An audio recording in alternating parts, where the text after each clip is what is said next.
Let's spill the tea on one of the most enduring wedding superstitions.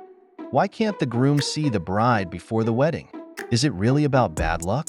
Or is it just a centuries-old tactic to avoid drama? Spoiler, it's probably the latter.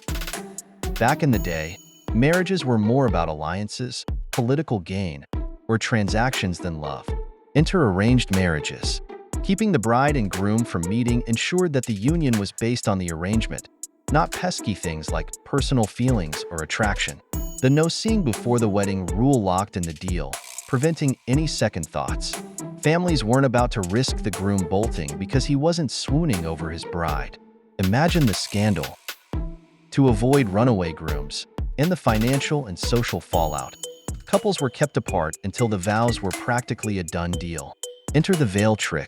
By the time the groom got a proper look at his bride, it was usually the next morning when reality hit. Too late to back out now, buddy? Yes, unlike modern weddings, where the veil is typically lifted before the vows for that big emotional reveal. In the old days, the veil stayed firmly in place until after the vows, or even until the wedding night. Why? To keep the groom locked in before he could second-guess his decision. The veil was less about romance and more about strategy. And just to double-lock that commitment, it worked like a charm. Of course, there are other explanations. Some cultures claimed it was to ward off bad omens or evil spirits, because, apparently, malicious ghosts only RSVP'd to weddings. Ancient Greeks and Romans believed veils could hide the bride from jealous entities or chaos-loving spirits. And if a groom dared to ask, "Why the veil?" he might get a comforting but superficial answer.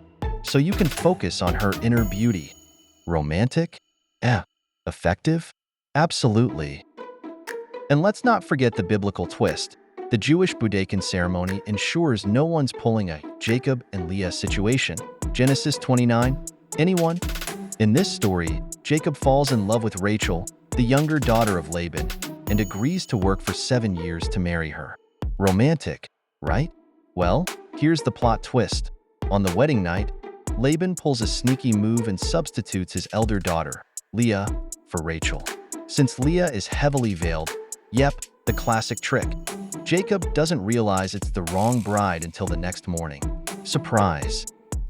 This little biblical drama is exactly why the Jewish Budeikin ceremony exists, to make sure the groom gets a good look at the bride before the vows are exchanged. No Leah and Rachel level mix-ups allowed. Interestingly, the modern practice of lifting the veil before the vows may have been influenced by this Budeikin tradition, where the groom veils the bride beforehand to confirm her identity and avoid a biblical Jacob and Leah style mix-up. Meanwhile, some say the veil is all about the bride's modesty and preserving the magic of the big reveal. But let's be real. Whether it's about warding off spirits, keeping grooms from saying, or making the aisle moment insta-worthy, the veil's real superpower was sealing the deal before anyone could change their mind. Genius, right?